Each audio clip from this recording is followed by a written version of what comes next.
আসসালামু আলাইকুম রহমতুল্লাহ। আছি পাহাড়ের অনেক উঁচুতে, রাস্তা ধরে ধরে আছি, কিন্তু হাঁটার পাশে, রাস্তার পাশে এরকম যদি জংলা হয়, ঠিক আছে, তাহলে ভয় না করে কি এই জঙ্গলের ভিতর থেকে সাপ আসতে পারে বা আরও কিছু আছে কিনা, খুবই আমার কাছে ভয়ঙ্কর। আর আকাশের দৃশ্যটা কি বলবো, দেখেন, আকাশের দৃশ্যর নিয়ে বলার কিছুই নেই। আকাশ সবসময় সুন্দর, কিন্তু কিছু কিছু সময় বেশি সুন্দর, হ্যাঁ, এত বেশি সুন্দর যে বলার ভাষা হয় না, যে বোঝানো যায় না যে কত সুন্দর মানে আকাশ হয় এরকম ন্যাচারাল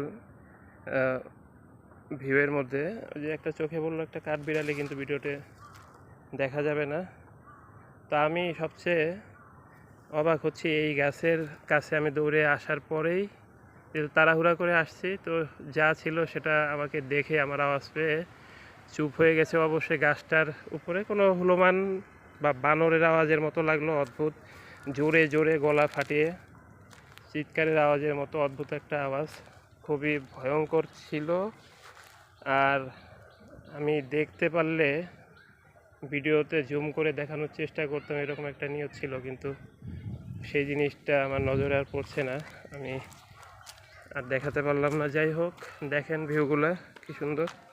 আর সবচেয়ে ভয়ঙ্কর বিষয় হলো, দেখেন আপনি জঙ্গলগুলো দেখেন, কত ঘন জঙ্গল, ঠিক আছে। এখানে কি কি থাকতে পারে আপনারা নিজেরাই বুঝতে পারবেন যে জঙ্গলে আসলে কি কি থাকে। হ্যাঁ, তো বর্তমানে বাঘ নেই, কিন্তু সবাই জানে এখানে আগে বাঘ ছিল, কারণ আগে এখন যে রাস্তাঘাট আছে সেই রাস্তাঘাট আগে তো ছিলই না। মাটি মাটি দিয়ে হেঁটে হেঁটে, জংলা দিয়ে হেঁটে হেঁটে এখানে আসা হতো। আস্তে আস্তে এখানে উন্নতি হয়ে বাস রাস্তা হয়েছে, মানুষের বসতি অনেক দূরে দূরে। দুই একটা বাসা আছে যেখানে দুই একজন ফ্যামিলি মেম্বার বাস করে, বা যারা এইদিকে আশপাশে চাকরি করে, তারা কর্মকর্তারা তারা বাস করে। আর এই তো তার নমুনা। আর এখানে তাদের মুখ থেকেও শোনা যে এখানে রাতে সাপের চলাফেরা শুরু হয়ে যায়, অনেক সাপ থাকে এখানে, বড় বড় ভয়ঙ্কর সাপ আছে গভীর জঙ্গলে, ওই তলানিতে, ওই নিচে। হ্যাঁ, ভয়ঙ্কর ভয়ঙ্কর সাপ আছে, বড় বড় অজগর, বেশি বিষাক্ত সাপেরও অভাব নেই এক কথায়। আর অনেক রকম প্রাণী এখনও আছে, যদিও বাঘ নেই।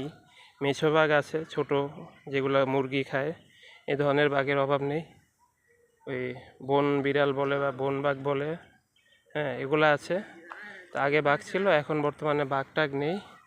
তবে রাতে খুব সাবধানে চলাফেরা করতে হবে। হ্যাঁ, একলা একলা রাতে চলা যাবে না, চললে যে কোনো মুহূর্তে আপনার ক্ষতি হতে পারে। আর রাতে চলাফেরার কথা চিন্তা করাই যাবে না একলা, কারণ অবশ্যই দুষ্টু জিন, আমরা বলি ভূত, এই ভূত জিনের অভাব নেই। আক্রমণে আপনি শেষ হয়ে যাবেন ভয়, জিন ভূতের কিন্তু অভাব নেই। ঠিক আছে, ভিডিওটি কেমন লেগেছে, ন্যাচারাল দৃশ্যটা কেমন লেগেছে অবশ্যই জানাবেন। আর ভিডিওটি ভালো লাগলে ফলো দিয়ে সাথে থাকবেন, লাইক এবং একটি গঠনমূলক কমেন্ট করে যাবেন ইনশাআল্লাহ। আসসালামু আলাইকুম রহমতুল্লাহ।